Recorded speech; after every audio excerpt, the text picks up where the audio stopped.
In the U.S. or around the world. Welcome to Baseball Outside the Box. I'm your host, Pete Caliendo. And guess what? This is the show that loves to interview baseball's greatest baseball minds who love the challenge, the status quo. Another show, another day. And we're thrilled that you're joining us. Hey, got a special guest, World Series time. And this guy's perfect, man. I never met him before, but I watched him on television, and a 16-year major league veteran, catcher on top of it. He was in 1997 with the Marlins World Series champions. So he's got that background. He's got so much. Also with the Blue Jays Sports Network. It was actually Sportsnet, a sports analyst, but there's a lot more to him. And I want to get to it right away because we could talk about his career and everything that he's done in the game. He's continuing to give back to the game. Let's welcome a now British Columbia resident, right? Let's welcome Gregg Zaun. Hey, Greg, how you doing, buddy? I'm doing good, Pete. Glad to be here, bud. Hey, listen, I mentioned British Columbia because I've been there like 15, 20 times. We were just talking about it off the air. I guess I better ask you that right away. You went from California to British Columbia. How'd that happen?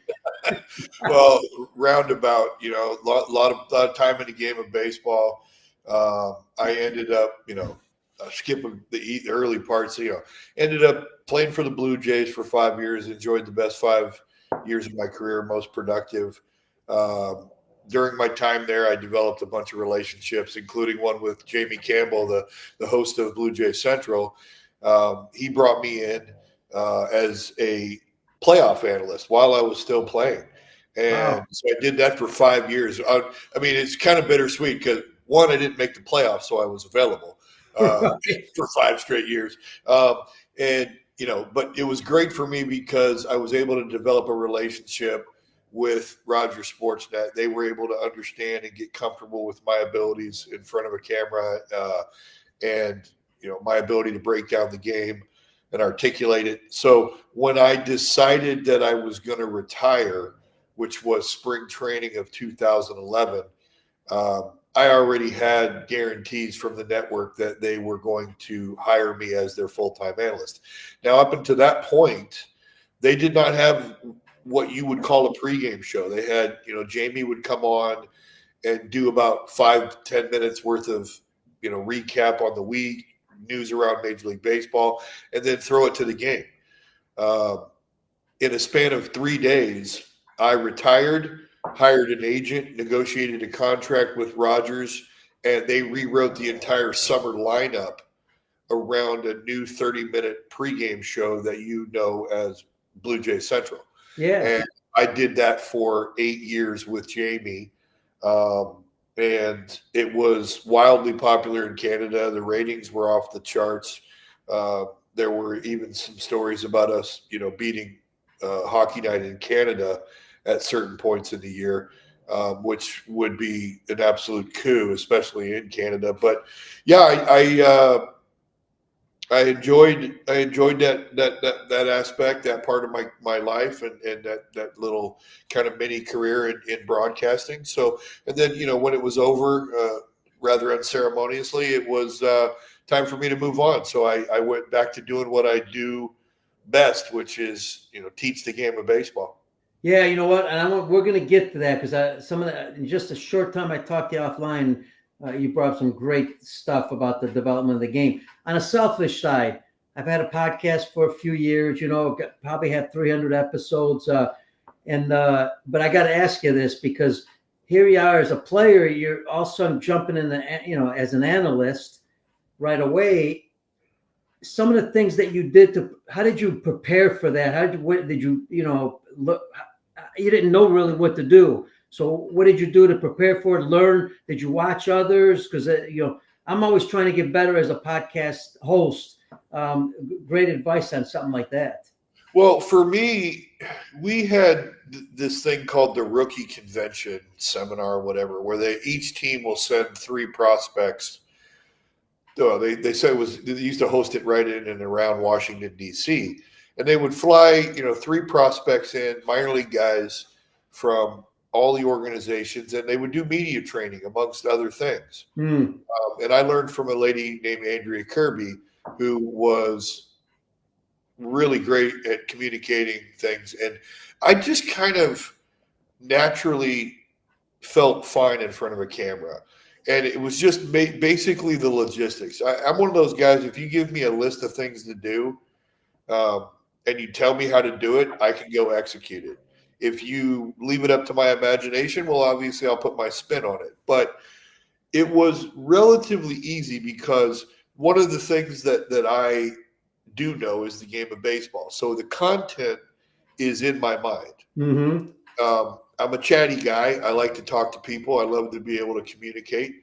And it was understanding the formulation of thought and understanding how my mouth is going to be moving while I'm formulating my next thought. And it's kind of like understanding how to read a book aloud.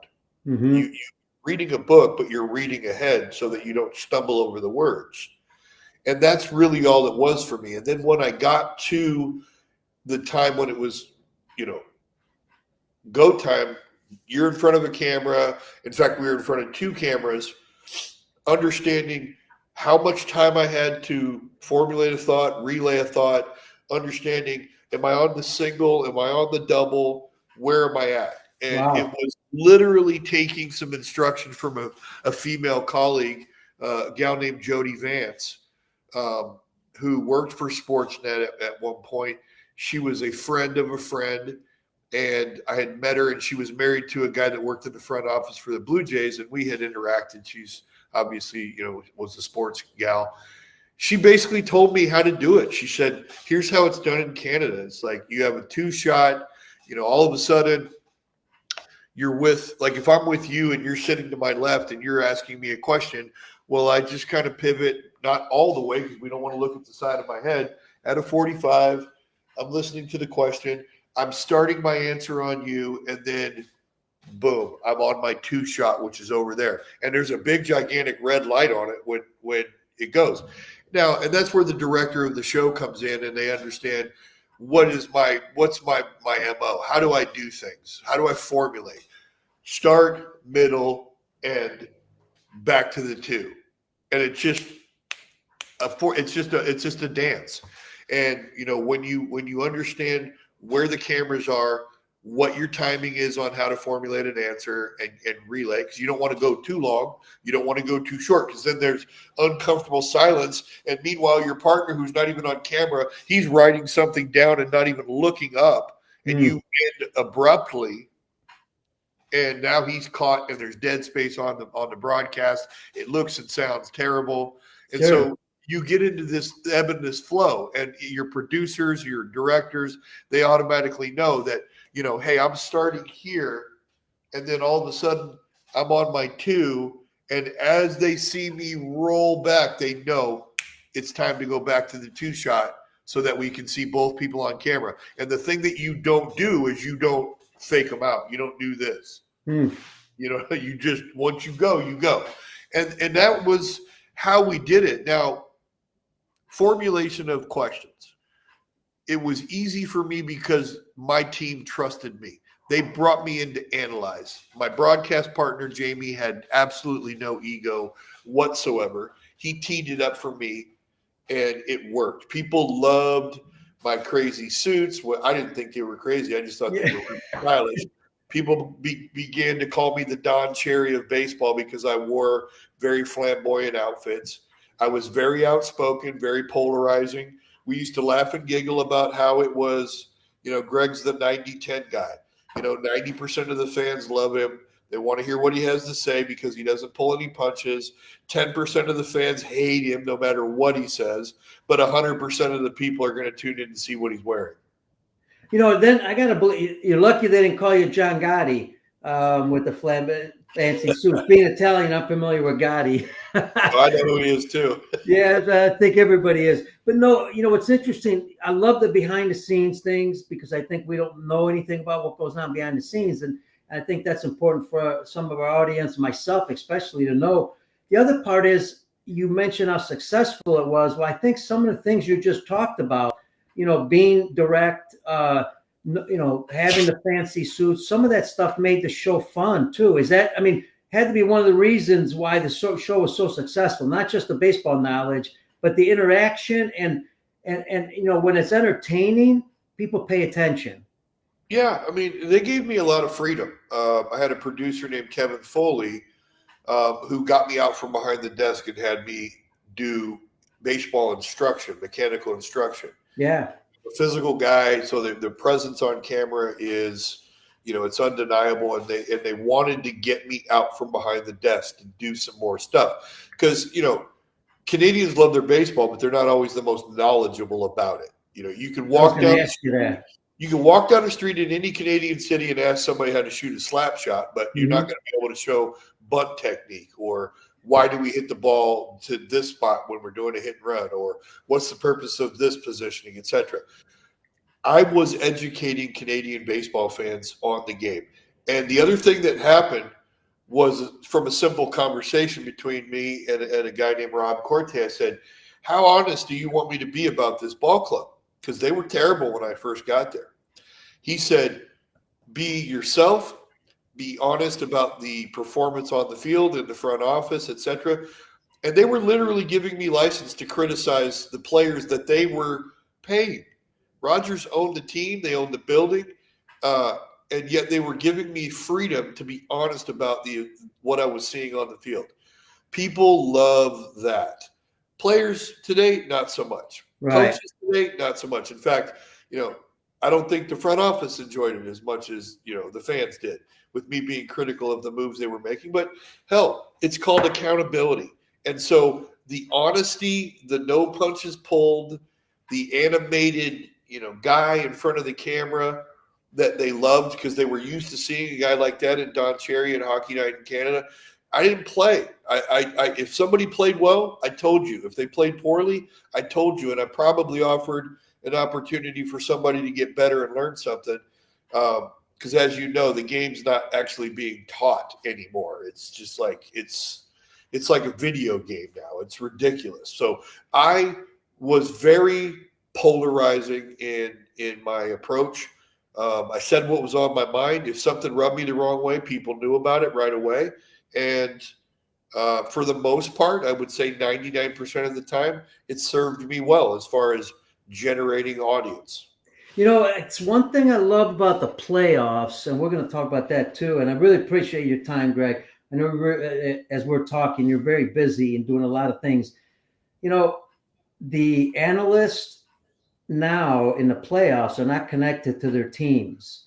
So I look at a guy like AJ Przinsky. I like him because he tells it the way it is. He's not afraid to tell you, if you're doing something wrong, what happened and so forth. But you're right. Nowadays, that's your team, boy, you cannot talk about things that, you feel are bad or what they're not doing right. Or if the team isn't constructed correctly, you're really not allowed to bring those things up. No, I mean, they're sitting there and they're imagining that the fan base is somehow responsible for making the decisions. If you're a front office guy, GM, I've been critical of Mark Shapiro, Ross Atkins, the moves they made. Like when's it going to happen? How long is it going to take for you guys to get a team to the playoffs? Well, they did. And then they fumbled and, now they're back. Now they're going to the World Series. But you sit there and you go, like, what are we doing? What's going on here? And nobody wants to be criticized. But at the end of the day, that's what they hired me to do. And that's what they hire other analysts to do. Now, there are a lot of guys out there who are better at job preservation than I am, clearly, because, I'm no longer in television. Not that I wanted to be. I was looking for something else to do when it ended. I wanted to get into coaching, but it didn't work out. Things did not work out. But at the end of the day, I've always had the attitude, you're the boss. What do you want from me? What do you want from me? And they wanted the character that you saw on television, the Don Cherry of baseball, the outgoing, the flamboyant, the mouth, the vitriol. They wanted all of it, and the fans loved it. So, and there's no denying it.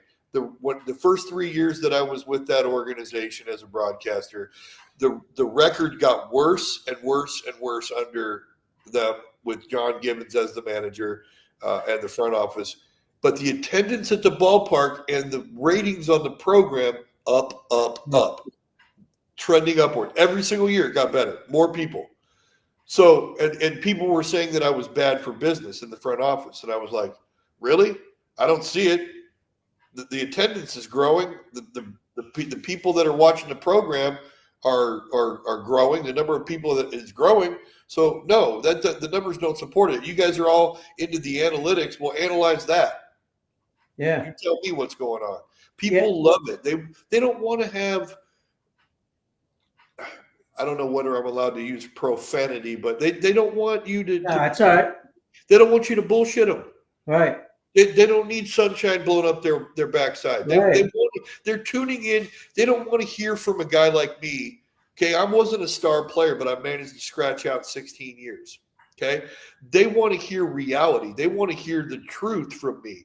And if I sit there and I say, well, this probably wasn't a good idea, or that was poor execution, maybe if he had tried it this way, it would have worked out better. That's what they want to hear. They want the truth. And that's constructive criticism. And I'll tell you what, I'll tell you from a fan standpoint, I'll give you a great example. I'm from Chicago, so I got the White Sox, Cubs. I grew up more Cubs guy. I'm happy for both, but I'm more of a Cubs guy, and I like day games. I love watching day games on TV. That's why I also was a fan of the Cubs. But the Sox had a show, a post-game and a pre-game show with Ozzie Guillen, right? Yeah. I watched it all the time. Yep. Why? Because he was a straight shooter. He was fun. He talked. He entertained. It was constructive. Sure, once in a while he said some things a little wild, but who cares? If you're looking at attendance, that's what people want. I agree with you 100%. We don't want boring people on the radio, TV, or anything else. We want people that can entertain and educate. Yeah, I mean, what's happened to the White Sox organization since they fired him as the manager? Right. Great example. I mean, Ozzie is what he is, man. I played against him. The guy never shut up. I mean, he's a ton of energy, but let's be honest. The dude knows his stuff. Sure. You don't play that long in a position like shortstop in a major market like Chicago and not pick up a few things here and there. I've been around the game my entire life. My uncle Rick Dempsey, played 24 years in the big leagues. You should have heard the conversations around the dinner table at Christmas. His younger brother played 11 years in the minor leagues. You think we were talking about turning double plays? No, we were all catchers. We're talking about pitch framing and blocking and calling games and strategy and all this other stuff. Perfect throwing mechanics, how to get your fingers on top of the ball and make it spin 612 so that it flies straight all the way to the base. These are the things that we talked about, and you look at a guy like Ozzie, people today are soft. They have no accountability. They have no coping skills. They cannot multitask. They're impotent in a lot of ways. And they don't have any resilience. I mean, parents are raising absolute cream puffs. They can't cope. And Major League Baseball is hard.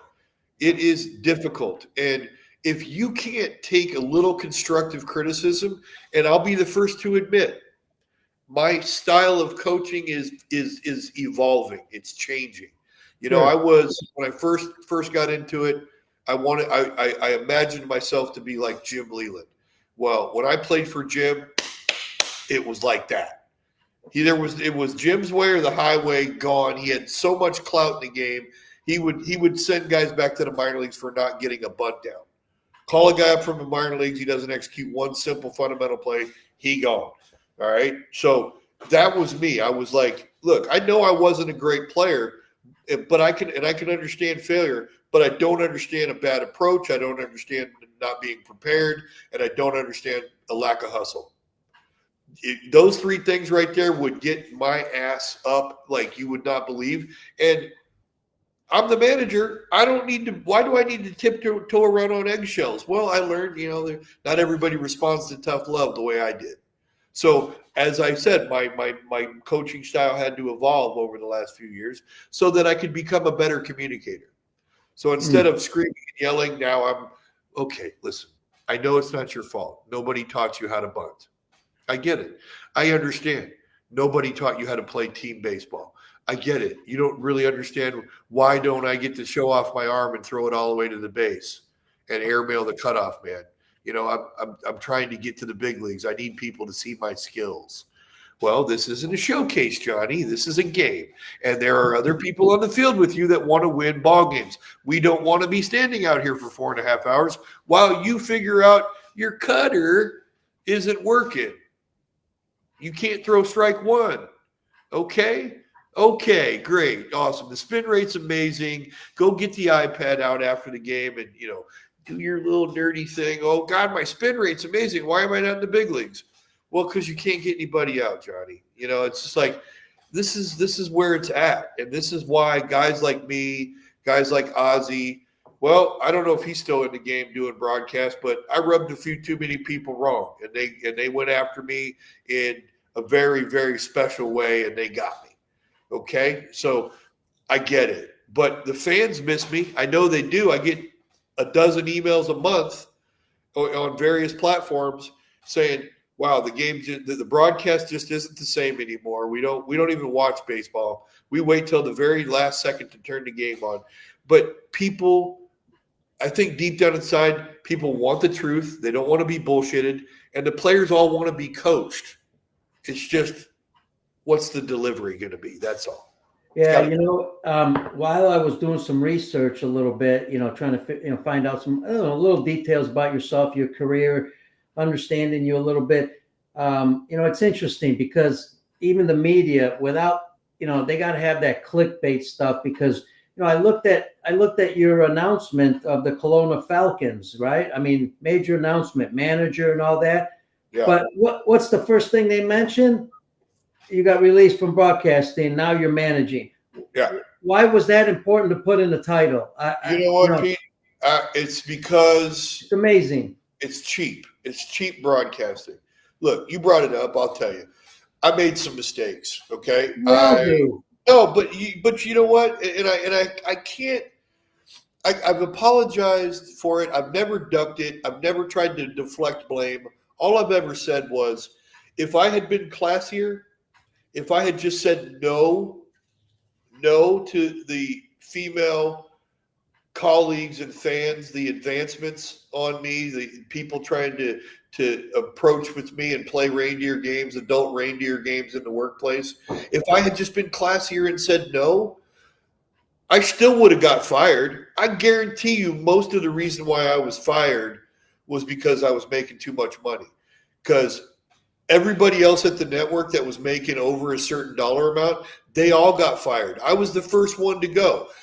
Gregg Zaun, scandal. A bunch of dudes making over $500K, they get fired. Nick Kiprios, Coach McLean, Bob McCown. And then what do? Bookended at the other side with another scandal, Don Cherry. He got fired for saying "you people," which he had said 100 times on air, and all he was trying to suggest was that people that are immigrating to Canada maybe show a little respect by wearing a poppy in November. Really not a big deal. Right. He's an old man. He speaks a certain way. People loved him, and they threw him under the bus. And they did the same thing to me. They used a great, basically a death blow, which was the Me Too movement. And again, I'm not deflecting. I'm saying I could have been classier and avoided all of that, but I still would have got fired. No doubt. It was about money. And I behaved poorly. And you know what? I lost my marriage over it.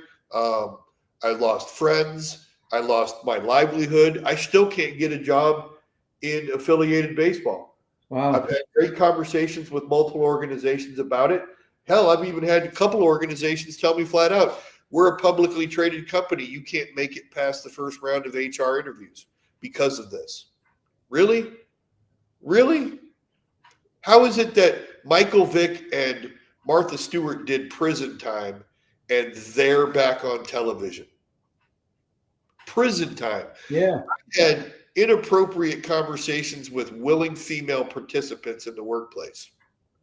And that's why I'm a pariah. I can see if, and then we'll get on to talk about some baseball stuff too. And, I can see if, like, I know like Pete Rose, made a mistake early on.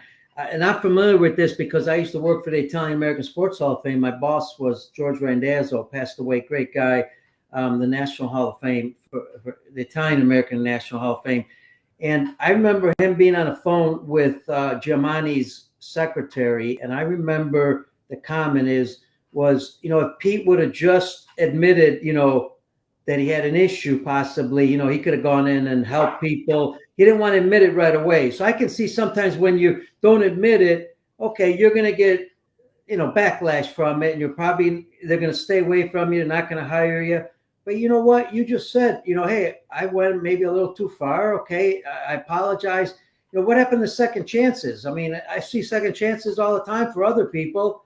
And now I can vouch from this, talking to you offline, baseball wise. Wow. The game of baseball would do great to have you as a coach, manager. You have a big league guy who's a catcher for 16 years. How many catchers make great managers, great coaches? Understand the most difficult part of the game. I mean, you tell me, it's managing the pitchers, the bullpen, how you manage them all year round. No, is that not one of the most important things a manager has to do? Yeah, it is. And I'm really good at it. I'm not even going to try to pretend like I'm not. I understand matchups. I understand workload, and I gravitate towards guys that are gamers, that are grinders. And you know what? They gravitate towards me. They know I got their back. They know I was telling you about my Lexington club. I had dudes at the end of the year in Lexington, my guys in Mexico this summer, my bullpen guys, they were like, as soon as I took over the team, they were like, holy smokes, this is how you run a bullpen. We went on a run, and the guys they would go through a brick wall for me because they know I'd do the same for them. I had their back. I put them in positions to be successful. And I did not set them up to fail. I never will. I demanded a lot out of them. I demanded a lot out of my starters. I'd flat out say, look, you guys need to pick up the slack here. I go, don't be looking over your shoulder when the fifth inning rolls around and you're winning a ball game. You only got 80 pitches. Let's go. These guys down in the bullpen need a break too, bud. Why you got to always depend on them? And then sit over there in the corner and sulk when they give it up because they pitched 3 days in a row. Like, no, you're right. But like catchers, we see everything. We're the only one facing everybody else, and everybody else is looking at us. So I'd be a moron if I didn't pick up a little something about where should the third baseman be playing? Where's the shortstop at? The center fielder, is he reading the bats? Why isn't he moving to the outfield side? This guy's late on fastballs. And these are things that I see and that other people don't. Like I always go back to the way the game's being taught or not taught, how they're raising robots. Go back to the Texas Rangers versus the St. Louis Cardinals World Series. You get into that game in Game 6. They were, 3 outs away? The Rangers were 3 outs away from winning the World Series. Yeah. Okay. And David Freese hits a fly ball to right field that landed on the warning track. Yes, okay? I remember that clearly. Off the wall. Didn't even get off the wall. And I'm sitting there and I'm screaming at the television. Okay, what is Nelson Cruz still doing in the game? Yeah. Where's your defensive replacement? Okay, there's problem number 1. Problem number 2. Why isn't Nelson Cruz standing on the effing warning track? Because an extra base hit is the only thing in this situation that's going to kill you. And the dude isn't a defensive wizard. It's easier to run in on a ball than it is to go back. So put him on the warning track. If you're not going to take him out of the game, put him on the warning track as soon as the extra base hit is in play as the killer. And you sit there and you go, where's Ron Washington? Why isn't he doing this?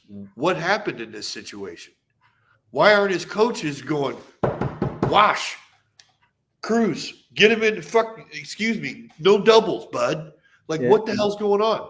I never miss this stuff because my brain is sitting there going 4 pitches ahead of schedule because that's how I had to call a game. 4 pitches ahead. Oh, by the way, shoot, he missed his spot. Now I've got to reboot the next 4 pitches in my brain on the fly. That's why catchers make better managers, because we've been taught from an early age that we have to think 3 and 4 pitches ahead. Mm-hmm. I'm sitting there with a lineup in my pocket. I'm keeping score on my lineup. This guy's hit 3 line drives tonight. He doesn't have any hits, but I'm definitely not going to let my starting pitcher face this guy one more time. He's already hit 3 balls hard, or he's looked like a fool twice. I definitely want my starting pitcher to see this guy one more time before I go to the bullpen. These are all things that we are looking at. We're thinking about it. Well, it's a 1-run game. What is it about? It's about management of in-game decisions. Okay? It's like, what is the kid's best chance to throw a strike in this situation? I need him to make this guy swing the bat. Okay, it's a 1-run game. Where's this guy's power? Where's his chance for extra base hits? The pull side. Well, hell, I'm not going to give him anything to hit that he can pull, because he might catch one out front and it goes out of the yard, or it gets in the gap or down the line for a double. And now they've got the tying run in scoring position, but sac fly tie game. Now we're in trouble. But you watch the way catchers, even today, they're robots. Players are robots. They've got a pad in their back pocket telling them what to do. Like, you can't remember? We committed all this stuff to memory in a 15-minute meeting before the series. Plus, we watch baseball. We understand where this guy hits the ball. But they don't understand this anymore, Pete. Nobody's teaching. Nobody's paying attention to the nuances of the game. And I watch the pitch selection. I watch, where are they standing? What are they doing? Why they're doing things? And I'm scratching my head and I'm going, the management isn't that you can't write this stuff down. You can't get a computer to spit it out. Yeah, I can tell where he hits the ball most often. I can look at the strike zone and go, well, he's a little bit weak in this spot, but am I going to throw it there 15 straight times? And what if the situation says, don't even think about going there? All right, well, I better get somebody else out there. Or here's an idea, be able to execute to multiple spots in the strike zone. Because even with the game being what it is today, with the juice balls, the juiced bats, the joke ballparks, I would still, as a manager, be willing to stomach a little bit more an opposite field home run beating me versus a walk and a pull side double in the last inning of a ball game. That's just the way we think, us old school guys. That's how we were brought up. What's the worst possible thing that could happen here if I do this? Well, I better not do that. What's the best way to steer away from my danger zones? This is how I do it. Well, I'll tell you what, you talk about a coaching clinic. You just gave one. It was outstanding. And I'll tell you why. Because it's interesting you brought that up. There's so many things that are important in the game and what we need to teach. But to me, what you just talked about, think 4 steps ahead, understanding the game, teaching it. Here's where I think we make the mistake in all this. And I think you'll agree with me. And that is, we're not letting kids play the game on their own a little bit nowadays. We're not teaching them enough. I mean, because if you don't start doing that with 10, 12, 13-year-olds and allowing them to make decisions, make mistakes, learn the game from the coaches, get them to think ahead a little bit, understand how everything you're talking about. If we were teaching that to coaches that are working with young kids, and those coaches were allowing them to do that instead of going to just the showcases and, like you said, being robots. Why can't a 10-year-old, I've said this for years, why can't a 10-year-old running the bases, if the ball's in front of them, make the decision? It's one of the funnest things I could ever think about when I was a young kid, that we played on our own. I made all the decisions. I didn't have anybody tell me anything, and I wasn't very good, but I loved the game because I could do that on my own. I didn't have what we have nowadays. I think you hit it on the button. Coaches are telling them exactly what to do at the young levels. That's why they don't know what to do when they get older. I called my own game since I was 11 years old. Yeah. I learned how to do it. I made a ton of mistakes. But Pete, it starts with a game of catch. This is where the game starts. A game of catch, mom and dad, little boy, little girl, backyard. Game of catch. Fundamental hand-eye coordination. T-ball. I played T-ball 8 and 9 years old. 2 years of T-ball. Point A, point B, barrel the ball. Catch the ball. Throw it. Hit him in the chest. We used to play a catch game. 1 point, 2 points. Yeah, I remember that. Zero points. Yeah. 1 point, 2 points, 0 points. Okay. We had fundamental abilities. We'd go down to the ballpark with a bag of crummy balls, a bat, bungee corded to our BMX handlebars, a couple of ratty gloves, 2-on-2 over the line. Guy at shortstop, guy in left field. Guy flipping underhand, guy hitting. If it didn't reach the outfield on a fly, you're out. That's why we call it over the line. Yeah. And once it reaches the outfield, you have to run to first base and touch it before the outfielder can throw it back to his partner at shortstop. Little game of fundamental hand-eye coordination. Okay. They're starting kids off in organized baseball too young. They're playing competitively year-round, which is a mistake. They're traveling way too much. Okay. I'm not a big fan of traveling just to travel. You want to go to the Cooperstown experience? Okay. Get the best team that you can put together in the Tri-County area, not just your little hometown, and because you've got 15 parents whose parents can afford the trip. You go collective all-star game from a region, all-star team. You get parents, coaches, do a fundraiser so that it's not pay to play, and the best 9 kids go, but everybody gets the experience. And then when they go to the big diamond and the game goes to a screeching halt again, because remember, we're looking at 60-foot bases, kids throwing 60 to 70 miles an hour in the Little League World Series, which is like 95 to 100 on 95 to 100. And then we screech it we grind it to a screeching halt when they go to 90-foot bases.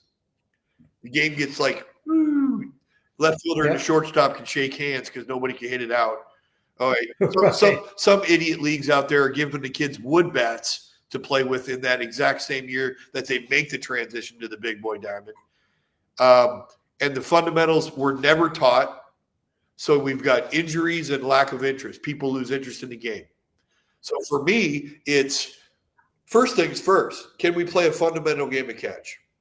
Okay. Can we get a barrel on a ball? And how do we run the bases? Now we learn how to field ground balls, catch fly balls. And when I teach kids, my formula is I teach you how to move. I teach you the timing of the movement. Then I teach you how to approach the movement. Movement, timing, approach. It may take a kid 3 years before I can teach them an approach. Absolutely. But we got to put the cart behind the horse. We've got people rating 11-year-olds. Oh, he's the number 5 rated shortstop in Philadelphia on this particular report. And you're sitting there going, what? Why? Who cares?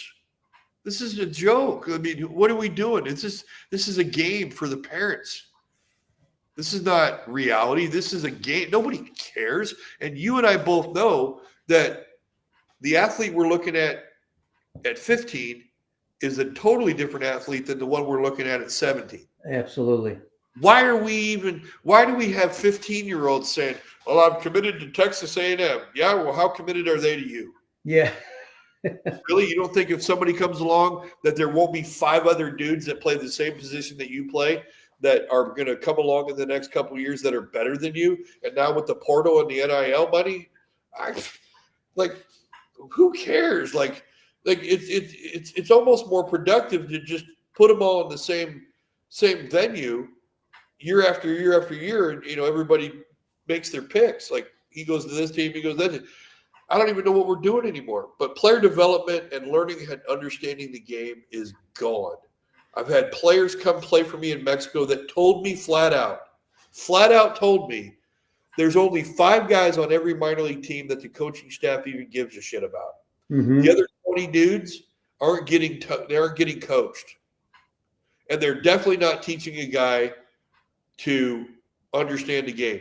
I had a left-handed hitter, 2-hole guy, 420 on base, 320 batting average, couldn't pull the ball. He's left-handed. He hit first and second in the lineup, couldn't run the bases, wasn't a great outfielder. And when I asked him, we had a leadoff double in a big game, and I knew he couldn't bunt. He couldn't bunt. The most home runs a guy had ever hit in affiliated ball was like 7. 7. Wow. Not a home run hitter. So how do you not know how to bunt? Well, they don't teach it. Right. Wow. And then I said to him, I go, okay, so they don't teach it. You know why I didn't give you the bunt sign there in the first inning, leadoff double? Because most people don't know this, but 70% of the time in the big leagues, the team that scores first wins the game. So why wouldn't you take a leadoff double and try to turn it into a run right now by bunting it over and then let your 3 and 4 guys take their shot? So I said to him, I go, you got 4 pitches, middle in, to pull a ball to get the guy over from second to third. And he goes, they weren't strikes. And I was like, they weren't strikes. I go, could you have hit them and put them in play to the pull side? He's like, yeah. I said, so why didn't you? He goes, I didn't want to go 0 for 1. Yeah. So it's basically we've taught the kids, and this is why these tournaments are a joke. Selfishness. It's all about your stats, your metrics, because that's all that matters. And then on the other side of the coin, from a scouting perspective, are we even looking at a body of work that suggests that these guys are dominant players at the level that they're at now? Remember when we were kids, you didn't get a D1 scholarship, you went to a JC. Right. You went proved yourself for a year, maybe 2 at a JC, and then a D1 came along and they said, hey, here's some scholarship money. We want you to come play for us. You were a late bloomer. Maybe you didn't have good grades. Hell, maybe you even had a criminal record. But now you're ready to come join this D1 program. It's about development. How are we making these kids better? So I'm looking at it now and I'm like, without a body of work, hell, they don't even play high school ball anymore, Pete. They're just traveling. They go on these travel missions. Where's the body of work? How can I look at you and say, well, he hit 420 at a big high school in a state where that's really competitive. It's easy for me to project that this kid is probably going to be a competitive player at the next level. Or are we looking at one swing on a videotape that has maybe verifiable exit velocity because it's been collected by TrackMan? Well, I can tell you right now, I already know that the TrackMan stuff that they're collecting at the batting cages is inaccurate. It's fake as hell. It's video game junk. I just saw it at a batting cage. We had a 130-pound kid hit a ball off the TrackMan, and the video game said it went 400 feet.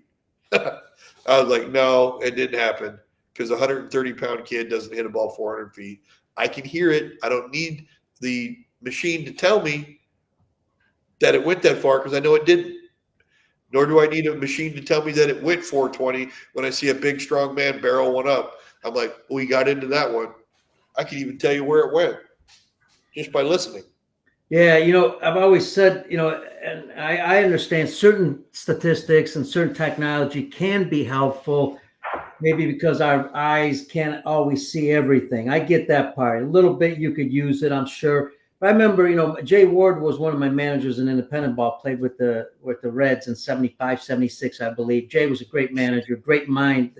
Reminds me of you a lot. And we used to just put the batting tee at home plate and hit the ball out in the outfield. And then, we'd know line drive, pop up, foul, fair. I mean, we'd have a pretty good idea. We didn't need all the technology because the ball showed us what it can do. But here's what I want to ask you, because you brought up a great point. And folks that are listening, that are going to listen, that are coaches, players, parents, I call it baseball outside the box because you got to have an open mind. You got to really listen to everything everybody says. Gregg's talking about some great stuff here. I always call it constructive criticism because, it's hard to hear things sometimes when you're on the other side when it's true, but you got to listen because this is how you learn. And here's the part that another part you brought up, which I think we're forgetting. they're also playing 4 or 5 games on a weekend. They're not we're emphasizing it, but we're not doing it. We're not multi-sport athletes at 8, 9, 10, 11 years old. I know in certain states in the States, we have travel teams start at 8 years old. They'll play 100 games.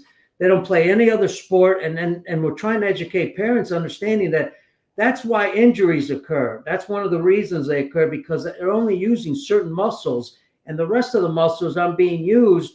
And then the other part you talked about was the athletic skills, right? The stepping stone of how you move. Well, other sports are going to teach you that. Look at hockey, look at basketball, look at football, lacrosse. I played soccer in Italy. It's going to teach you footwork. So if you're doing both, it's going to help you become an athlete, something I didn't get a chance to do. So my question is a couple of things. One, injuries are occurring for young kids, not just in pitching, because we're obviously using too many weighted balls at a young age, and we're pitching way too much. How do we solve these two issues? Because injuries and dropping out of baseball are two things that are happening in the game at a young age. And I know people are going to say, well, but kids, they become 14, 15, they got other interests. Hey, I don't know about you, but if I love baseball, I'm still playing at 14, 15. The only reason I'm not playing is because I don't like it anymore. And here's the other aspect. I know I'm throwing a lot out. We're also not allowing them to fail. So how do you learn if you can't fail? How do you learn how to deal with it? Because I know you had to go through it. I was reading some of your stuff. You started as a catcher, but then you had to be a backup catcher. Then you were backup, but yet you made it 16 years in the major leagues as a catcher. Somehow, out of all my questions, give me an idea what you think of all this. Well, I can address it, unpack it, as they say today. Multi-sport kids. I played everything as a kid. We all did. Basketball during basketball season, baseball during baseball season, football during football season. Okay. Soccer, hell, if I didn't known soccer was so lucrative, I might have been a soccer player. But where I grew up, soccer was for the booger eaters. Right. They were they weren't the. If you didn't play football, basketball, baseball, you were not one of the better athletes. It just wasn't very popular. But I'm a big fan of multi-sport. I never stopped playing baseball, but it was practice. There wasn't game stress on my body. I was always practicing baseball no matter what, because I grew up in Southern California. So I had the ability to be outside and be practicing all the time. Now they have, really, really great indoor facilities, especially, these cold weather places that are used to it. They build them on purpose so people can practice. Sure. Burnout comes from parents. Burnout is parents forcing their kid to do something that they really don't want to do, and they're really not that good at it. And the reason why they're not good at it is because they didn't spend enough time in the beginning harnessing enthusiasm, athletic ability, and training up the fundamentals. It starts with a good game of catch. Point A, point B on the bat. If you can't catch it, throw it, or hit it, baseball's not going to be very fun. Right. And you're not going to get to run the bases much either. Okay? Kids need to be outside running and jumping and playing and monkey barring and all this stuff. It builds strong bodies. It teaches problem solving, skill development. It engages the cerebral cortex. All of these things that help human beings grow. You learn in sport, but each sport is very different. Now, if a kid comes to me and says, I don't really like all that other stuff, I'd be like, okay, that's fine. You don't have to do it.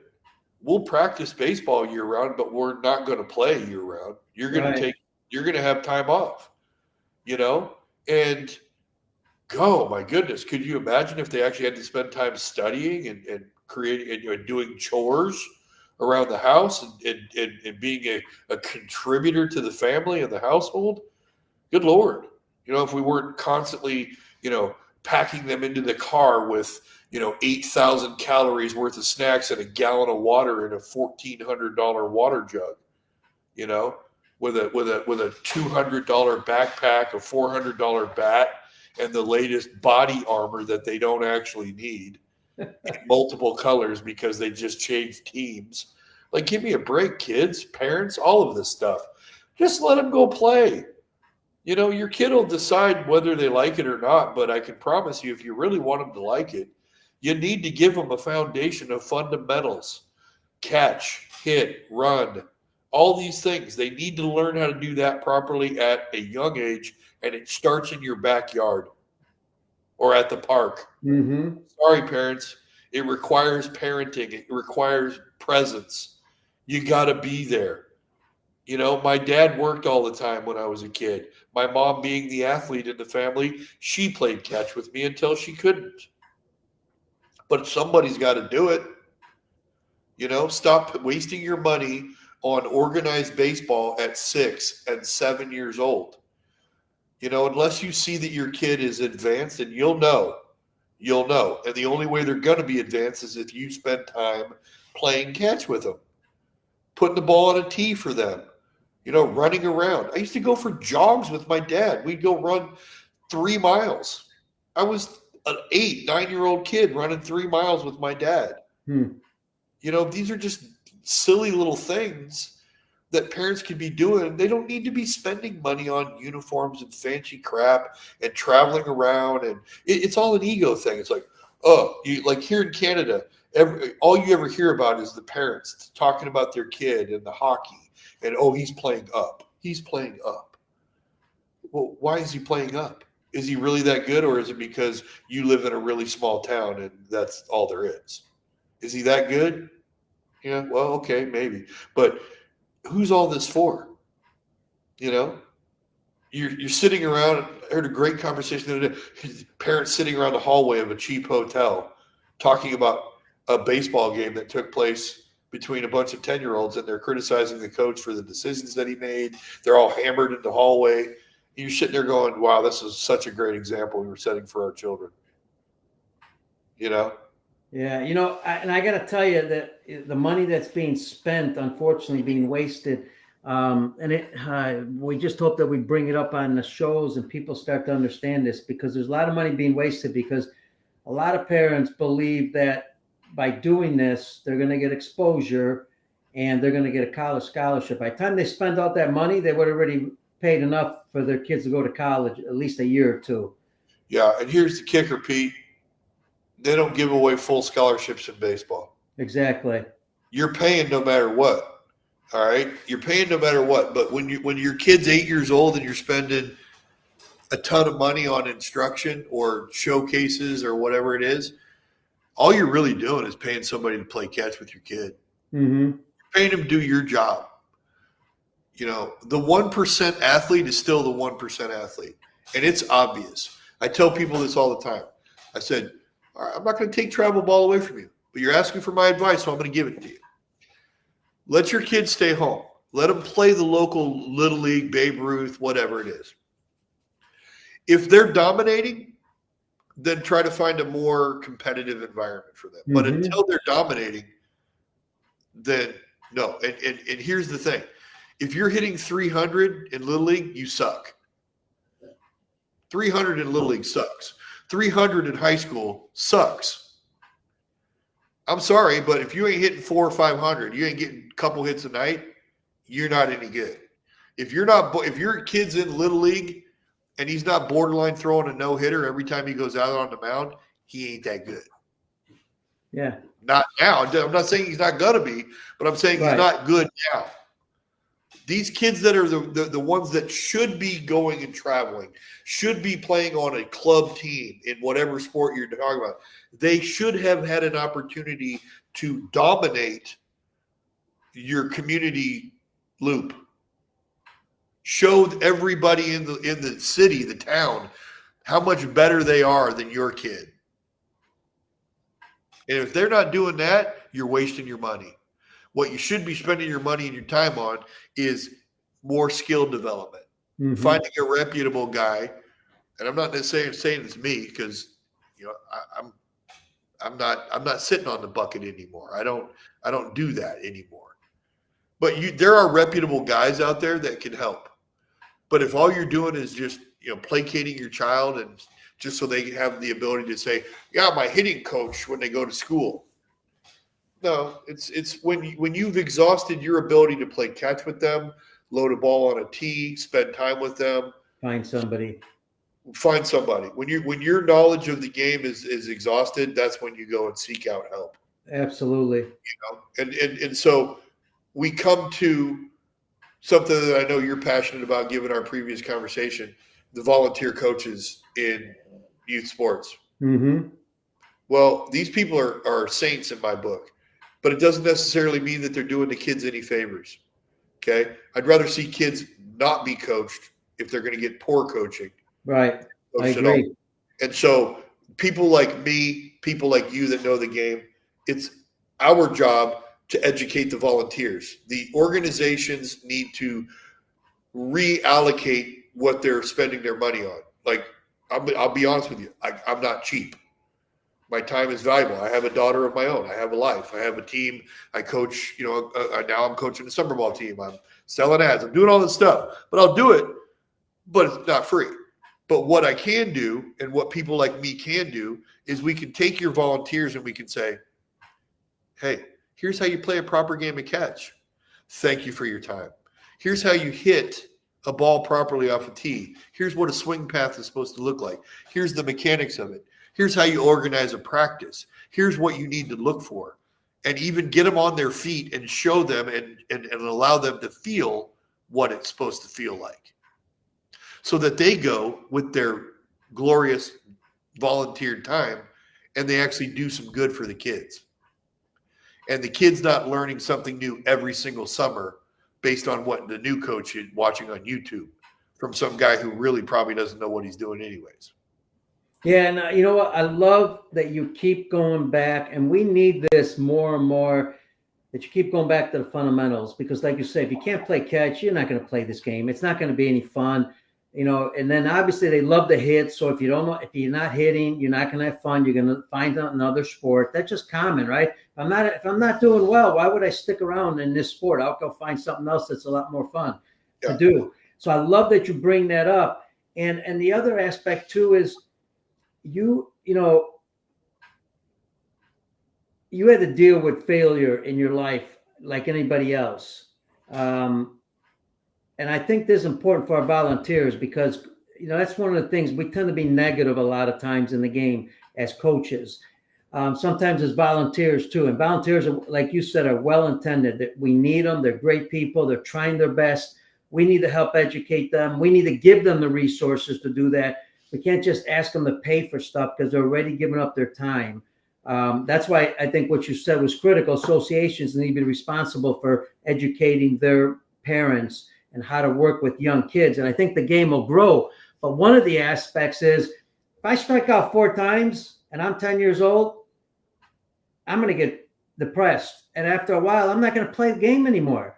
So my question is, throughout all the years, even at the big league level, every time you had to go back and be a secondary catcher or whatever happened in your career, how did you constantly deal with the failure aspect, or the part that where you got knocked down and you had to get back up? It's not that easy. It's easier said than done.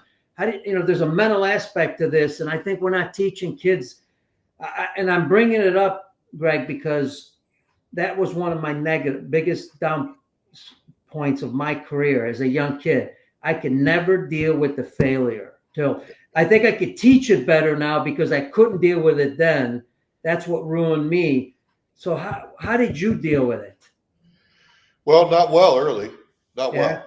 But the key for me that allowed me to survive and develop those coping mechanisms in the game, because let's be honest, baseball is an amazing place, and it's really the only place where you can fail 7 times out of 10 and be a Hall of Famer.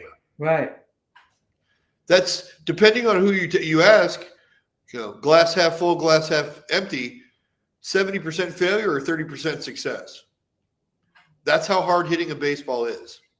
Okay, if pitchers failed 70% of the time, they wouldn't be in the game. Right. Okay, so going back to fundamentals. Mm-hmm. I'm going to tie a nice little bow. It goes back to that. Sure. It always does. And here's the thing, and this is why the system is broken now. It comes down to having a body of work, a memory, a recall, a career, if you will, of successful moments. I hit 400 in Little League. I hit 400 in high school. I won tournament MVP at this particular situation. I played on this all-star team. We won the championship here. Take it all back down to, I'm going to hit you in the chest, Dad. Bam. Victory number 1. I'm going to hit you in the nose, Dad. Victory number 2. I tell people all the time, and this is something I learned, from a book called The Mental Game of Baseball, and I learned it later on. I would never have been able to last as long as I did because I didn't develop mental skills on how to deal with failure until much later in my major league career. I was already a major leaguer when I really got a feeling for I'm in control of my own self now. Before then, I would ride the emotional roller coaster of 0 for 4, 4 for 4. Threw a guy out, somebody stole the base. Like it was an emotional roller coaster. But deep down inside, I always knew I was a really good player. And the reason why I knew I was a really good player, and it was only a matter of time before I was the player I wanted to be, was because I had been a stud at every level. T-ball, I was good. Little League, I was the first. That's the only time I was ever a first-round draft pick. First pick in the Little League draft. Okay? But I had moments of success that emboldened me, gave me my self-worth, gave me my vision of myself. And my vision for me was Gregg's the best baseball player around. He's the best catcher in the world. He's our best chance to win a game when it's on the line. He should be at the plate. But all the little victories that I had along the way helped create that in my brain. And there were times when I got whacked back down to earth and, maybe I'm not as good as I think I am. No, yeah, you are. You're really good. You just had a bad moment. And that's where, when I developed the mental skills later on in life, I was like, I'm still the best player in the world in my brain. I just had a bad moment. I'm not bad. The moment was bad. The performance was bad. But I'm still awesome. So but that all comes down to, hell, bam, game of catch. Little victories. Hey, I'm going to hit this ball over your head off the tee. Wow. How did I do that? Well, I just committed that to memory. I want to do that again. That felt great. Wow. I did it again. I did it again. I did it again. I did it again. And so you go and you have all of this success that creates your inner vision of yourself. Without that, you're unsure. What we have right now on the baseball diamonds all over from high school to the big leagues is a bunch of insecure players. Because deep down inside, yeah, the computer told you were good because you hit a ball 100 miles an hour on a underhand 15-minute, or 15 mile per hour soft toss with a 31-ounce lightning rod made of rock hard maple. But what did you do in the game? Well, I went 0 for 3. I went 0 for effing 3. I struck out twice, and I hit one ball hard that somebody caught. And as a scout, you sitting there going, 1 out of 3 he hit hard, and the guy on the mound was throwing 82. He's not even a top level competitor at this age group. And this guy can't get a base hit, or he can't hit 3 balls on the button. I mean, I took my offers, not in high school, but I took my offers once I got to pro ball. But I judge myself every night, like, how many balls did I hit on the button?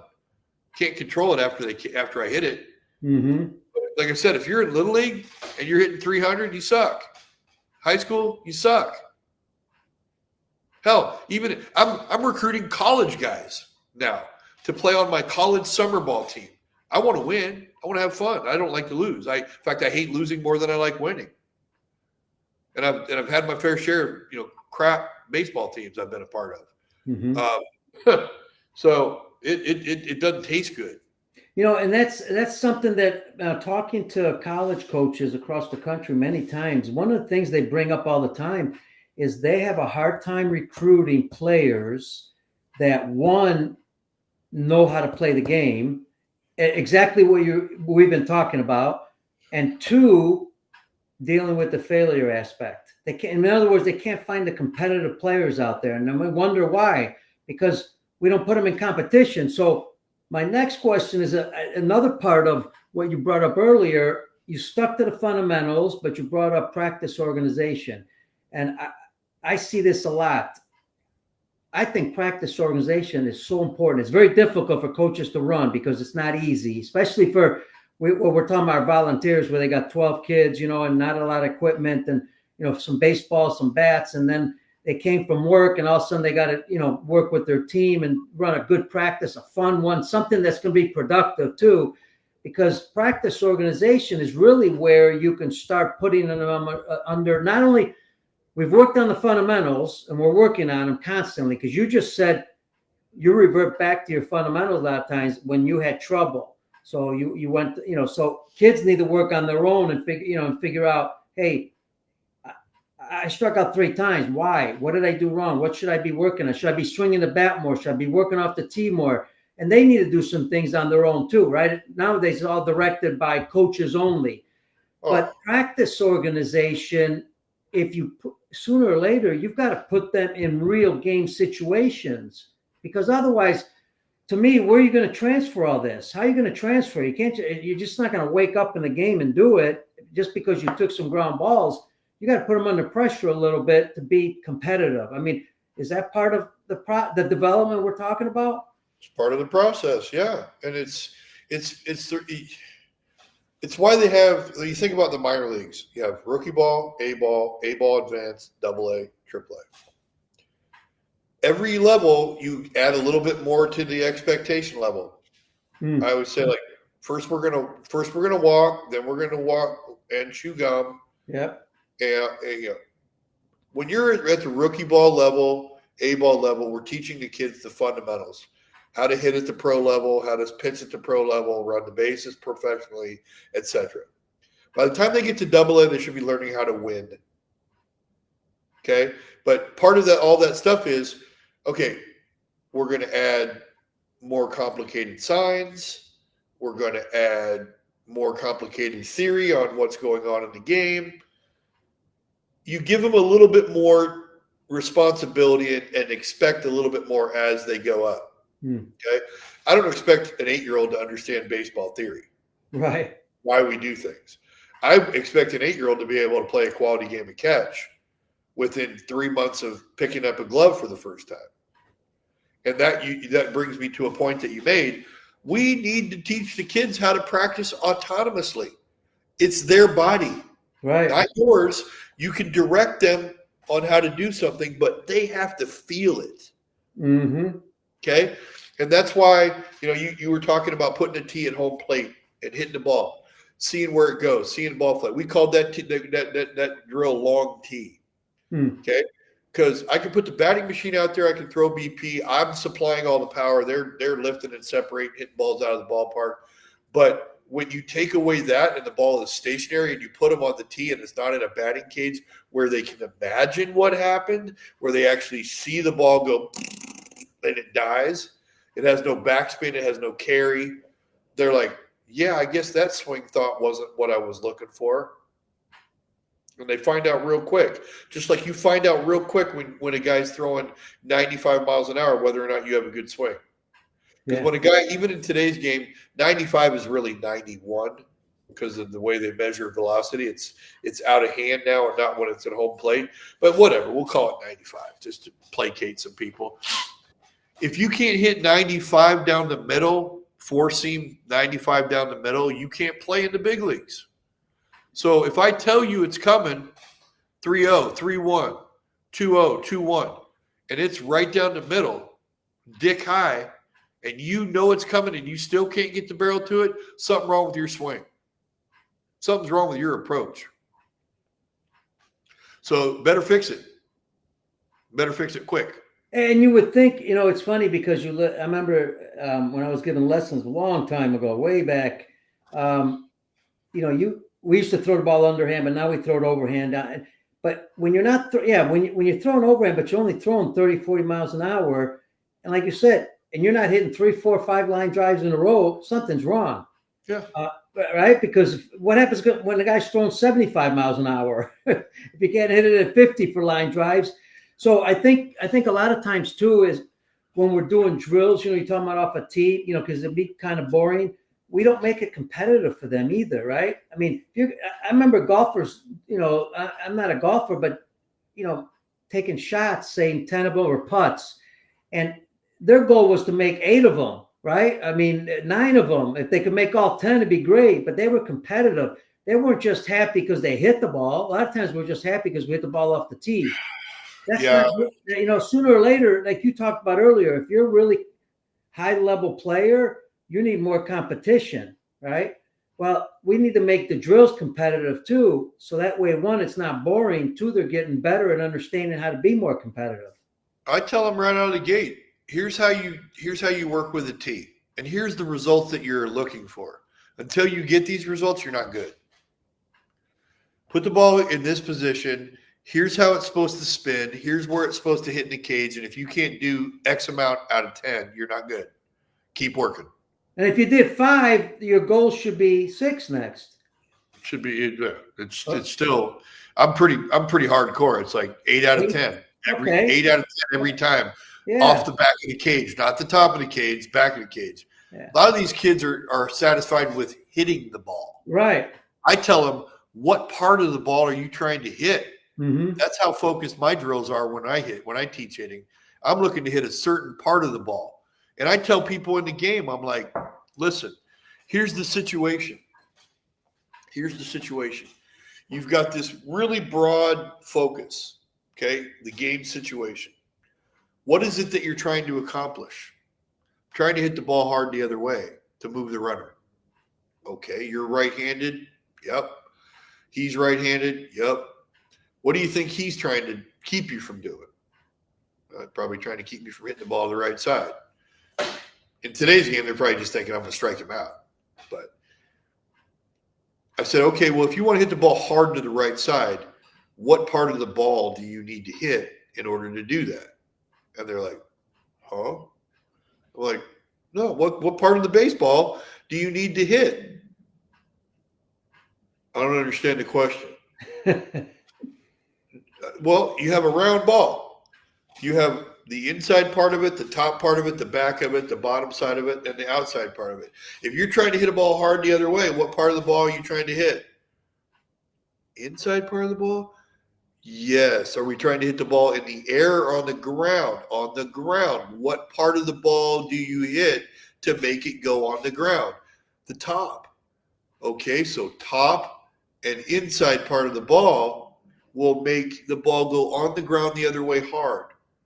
Wow, what a concept. And they're like, and I'm like, yeah, that's basic stuff. I said, okay, so here we go. I'm asking you to hit a ball hard on the ground the other way. Okay. What part of the ball are you looking for now? Top inside part of the ball. All right, here we go.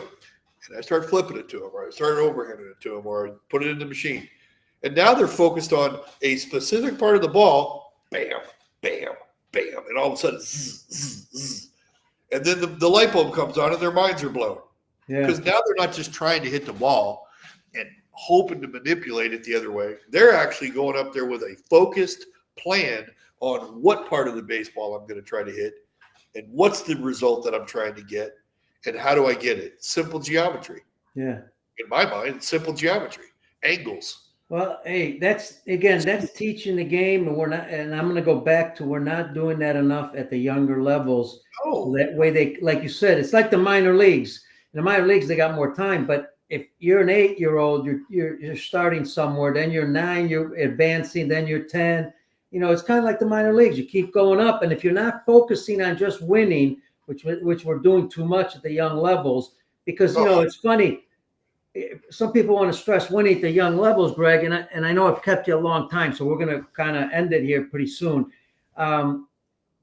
if they're not focusing on winning and they're focusing on the fundamentals, kids always want to win. It's internal. You don't have to say anything about winning.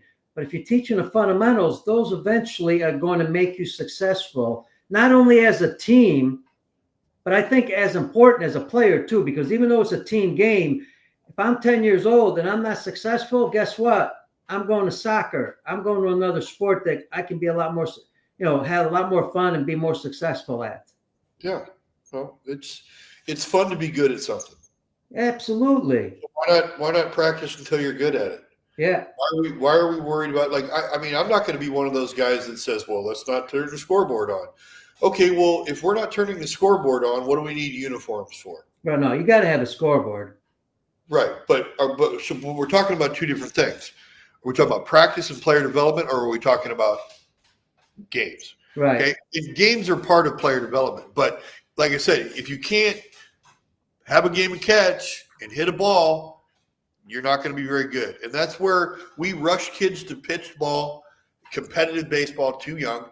These guys, the whole thing about T-ball, I remember T-ball would be like, I'd be sitting there looking at the defense, be like, yeah, where are you going to hit it? I'm moving around in the box and I'm trying to deke them, and then all of a sudden I get the guy running the wrong way and I go, whap, and I hit it, and then I run. And but deep down inside, what that was teaching me was how to hit a ball to a certain spot on the field with the proper spin in order to get it past the defender. Yeah. And we're not doing that anymore. They don't play those games anymore like that, or they rush them to a situation where the kid's only happy if he just makes contact, and that's not good enough. Yeah, and Greg, I remember we used to throw the ball up in the air on our own and hit it anywhere, just play on our own. And then we'd move and hit it to right field, or we'd toss it here, hit it to left field. Yep. Or sometimes we didn't even have enough players. We only had 6. Autonomous practice. Yeah. We need to get back to that. Imagination. You know how many hours I spent in front of my mirror with Vin Scully's voice in my head, imagining hitting a walk-off home run to win a World Series? So when I finally did hit a walk-off home run to win a game in the big leagues, it was Vin Scully's voice in my head as I round the bases. I can't tell you how many former major league players, coaches, managers I've had that have said that. They played in the backyard. They imagined things. They were playing with other guys. They were making situations, naming players' names. I mean, all right, let's end it with this. And I do want you to mention the Kelowna Falcons, what you're doing there. But you had some great success, obviously. Made it to the big leagues, one of the toughest things to do. And the second hardest thing is to stay in the big leagues. And I've heard Pete Rose say that one time when I was younger. What talent you mentioned, because you said you got to have athletic ability, talent to do it. What's the other things that allowed you to get to that level that you think got you there? Well, I'm going to disagree with you one thing. I think it's harder to stay in the big leagues than it is to get there. I meant stay there. Yes. Yeah. Okay, sorry. That's what Pete Rose said. Pete Rose said it was harder to stay there than it was to get there. Yes. Yes. Gotcha. You got to be resilient. You got to be absolutely resilient. You got to understand that there's no magic pill. It's not luck. Used to think so myself, but it ain't luck. Guys that are good for a reason. They're either super talented, super intelligent, or a combination of both. But resiliency, the game, especially for an offensive player, it's a game of failure. But it's only a game of failure if you're looking at the end result. I read something a while back that kind of changed my perspective, changed the way I coached. My job as a hitter is one-on-one against the pitcher. If I hit something that goes off my barrel at over 90 miles an hour, I won the battle. Okay. What happens after that? It's different. My confrontation with the pitcher ended as soon as the ball left the bat. Now my confrontation is with the other 8 guys on the field. And whether or not they beat me by catching it and recording it out, that's something that's out of my control. So it's really not a competition. My competition was me versus the pitcher. Okay. When I'm catching, me versus the ball. block it, throw it. Did I win the battle? Sure. So if I can stack up all those little victories on my way to my ultimate goal, which is winning a championship, I'm pretty happy, because I walk away from every single day. I'm not looking at the box score. I'm looking at my mental box score. And I'm thinking to myself, how many victories did I have today? Yeah, that's awesome. And you got to the final one, which is the World Series of Major League Baseball, winning a World Series with the Marlins. Hey, two things. End it with however you like. But two things I want you to mention. One, you're going to be attending the BC Minor Baseball Vancouver Coaches Clinic. A lot of the coaches there watch the show.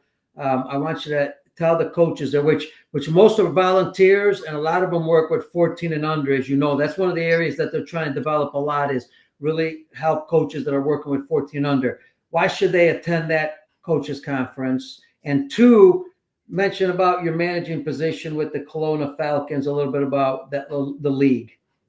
Yeah, I mean, as far as the coaches clinic goes, I mean, if I'm there, I'm an open book. It's what do you want to know?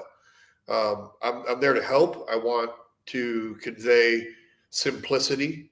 I want to hammer home the idea that it's really point A to point B. That's important. Yeah, it really is. I mean, wow. You think that these major league players are doing something like very intricate, etc. They're not. They're just really good at point A to point B, and they're consistently prepared and on time, etc. I can help people understand what that looks like.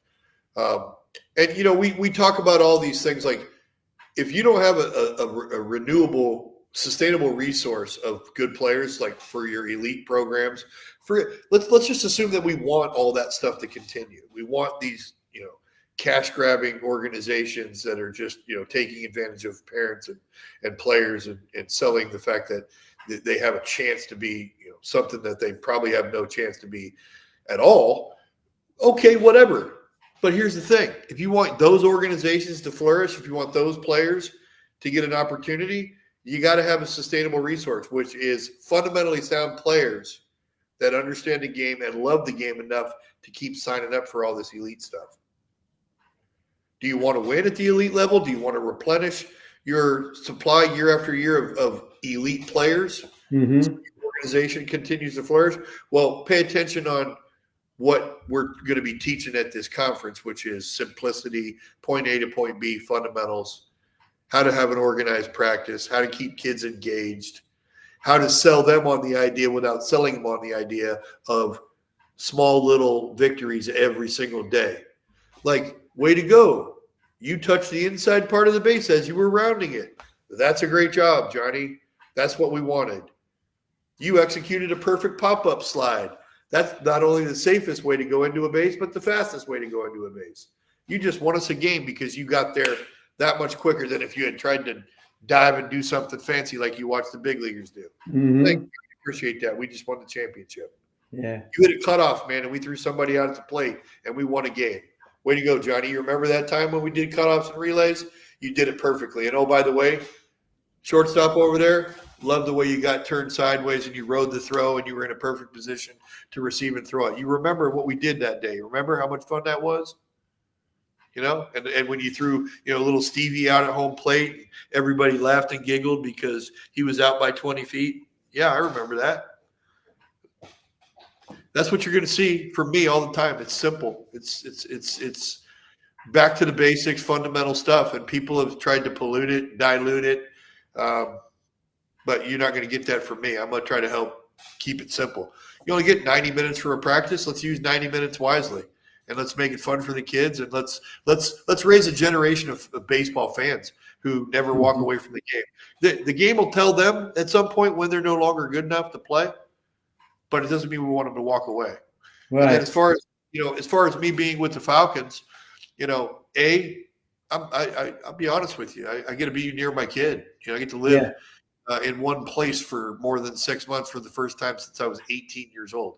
I'm 54. Yeah. For 36 years, I've been a nomad. It's been all over the place.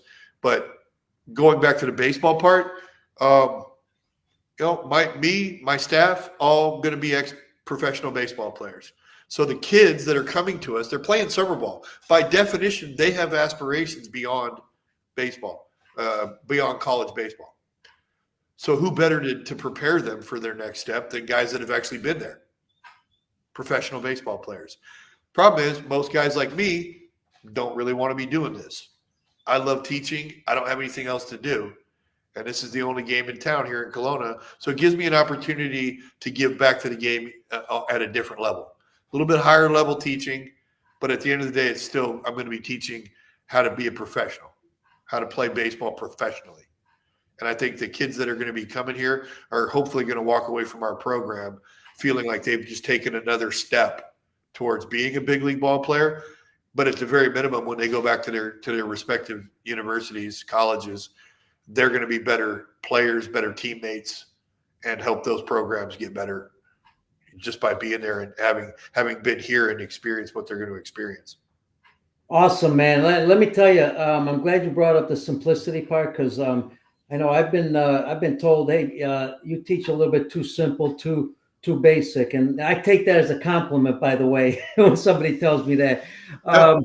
And lastly, I knew this was going to be good. I had a pretty good idea it's going to be an incredible show, because I watched as an analyst when I was in Vancouver many times, over 10 times. But let me tell you, far beyond what I expected, and I'll tell you why. You got the passion, you got the education, you're a straight shooter. You love the game. You know how to teach the game. You keep it simple. Those are all qualities of a person that's going to be successful in the game of baseball when it comes to managing and coaching. Wish you the best of luck. I look forward to seeing you in Vancouver at the BC Clinic, hanging out with you. It's going to be a blast, man. This was awesome. Thank you, Gregg. No, thank you. Hey, folks, Gregg Zaun, man, this is going to be all over. Can't wait. He needs to be on more shows. I hope you get on more baseball podcasts or more shows. Don't forget, folks, check us out. Baseball Outside the Box. I'm your host, Pete Caliendo. That's Gregg Zaun. He's awesome. I might have to get him as my co-host. We might have some fun. We might have to do this together. That's just a little plug there. But remember, stay healthy. Be safe. God bless you all. And we'll see you on the next show. Adios, everybody.